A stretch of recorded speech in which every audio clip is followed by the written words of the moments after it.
Hello, my name's Andrew, and today we're doing a first impressions review of the Vivo Barefoot MAGNA LITE water resistant soft ground. This thing is a mouthful, but it's a really great trail running and hiking boot that's a bit lighter weight, so it's good for fast kind of stuff, so let's check it out. Up front, you've got a wide toe box, and then all the way around, so you've got a water resistant vegan upper. So it's not completely waterproof, like you wouldn't want to go wading through a stream, but you can dip your feet into some water and some slush and mud and stuff like that, and it's just gonna slip right off the top. So speaking of the top, it's got a slip-in collar here, which I love because I have the Vivo Barefoot Primus Lite knit, and these things are so comfortable. It's like wearing a slipper. But you know, you can get a good lace lock down, and as far as the laces are concerned, Vivo's also added this strip here. So this is a place for, especially for trail shoes, where they tend to tear out because you're putting a lot of tension in different directions when you're going on unstable terrain. So I like that they've reinforced this here. And then they also have another type of reinforcement here with this strap that's coming up, because this is the most likely lace lock to tear out. So that's really cool too. But just in terms of how it feels, it's just like a slipper. It's so comfortable.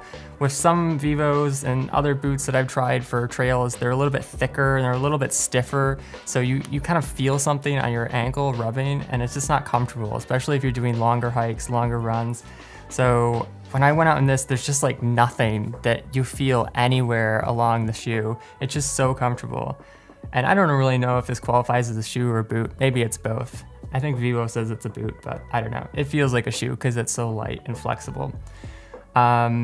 So they also have reinforcement panels on the back. You've almost got 3 layers here with the side strap and then the reinforcement panel and then the upper material along with the sole. So lots of things to prevent wear and stuff like that if you're out on really rough terrain. And then they've got a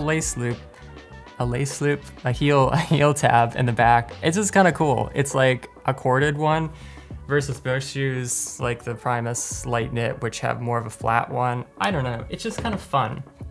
Like, it's a really interestingly designed shoe, and Vivo is always innovating, which is something that I like, because it's always fun to see new styles every year, and just to take something out that people look at and they're like, whoa, what is that? But yeah, so as far as the tread goes, it is a 7.5 millimeter tread, so it's like medium thin, but it has a ton of flexibility.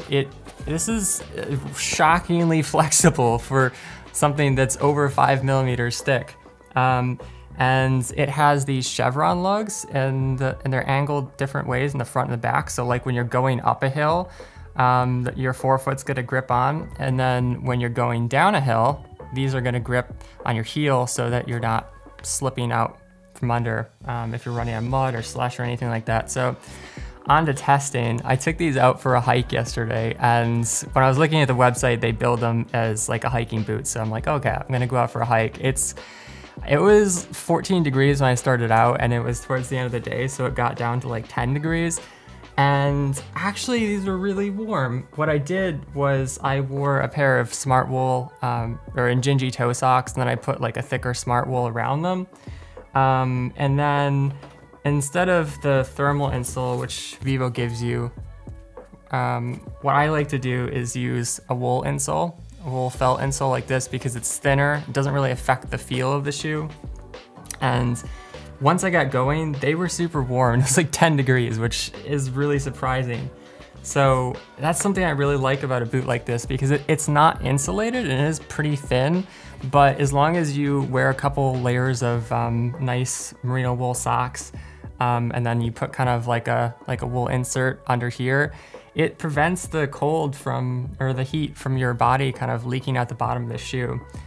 So yeah, they were really cozy, and then they didn't overheat, which is nice, because if you have an insulated boot, especially when the temperatures start to get warmer, you know, like in the spring or in the late fall where it's not yet cold, you can wear a boot like this and it's still gonna feel really great. And it'll probably work for summer too. It's, you know, the breathability of a water resistant boot's not gonna be as good if it's like 90 degrees outside, but you know, it'll work as long as you have a pair of merino wool socks that wick pretty well. As far as the stock insert, this one that Vivo sells, one scenario where I like it is if you're going on some really rough, rocky terrain where your feet are gonna get beat up and you just want a little bit more, you know, something a little bit more than just this, which really doesn't provide any protection at all. And then the other nice thing about Vivo stock insoles is you can see that they've actually got a space blanket layer in the middle.